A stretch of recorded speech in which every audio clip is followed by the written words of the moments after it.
চট্টগ্রামের ফ্লোবেল একাডেমির শিক্ষার্থীদের সৃজনশীলতা ও পরিবেশ সচেতনতার উৎসব বার্ষিক কনসার্ট ২০২৫ অনুষ্ঠিত হয়েছে।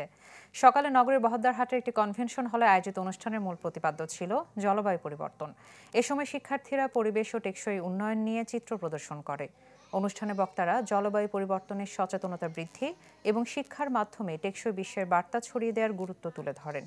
পিএইচপি ফ্যামিলির ব্যবস্থাপনা পরিচালক মোহাম্মদ জহিরুল ইসলাম, বিএসআরএম গ্রুপ অফ কোম্পানিজের পরিচালক আব্দুল কাদির এবং স্কুলের প্রিন্সিপাল ও ডিরেক্টর তেহসিন জোহাইর বক্তব্য রাখেন।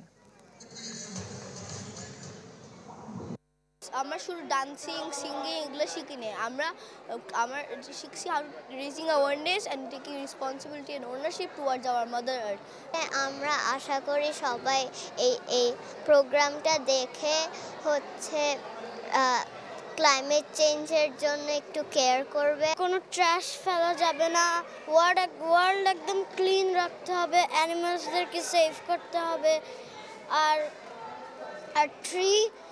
ট্রি কাটা যাবে। আজকে আমাদের বাচ্চারা তাদের বিভিন্ন উপস্থাপনার মাধ্যমে আমাদের প্যারেন্ট কমিউনিটিকে এই মেসেজটা দিয়েছে যে আমরা সকলেই মিলে চেলে কিন্তু ভবিষ্যতে একটা সুন্দর সবুজ বাংলাদেশ গড়ে তুলতে পারব।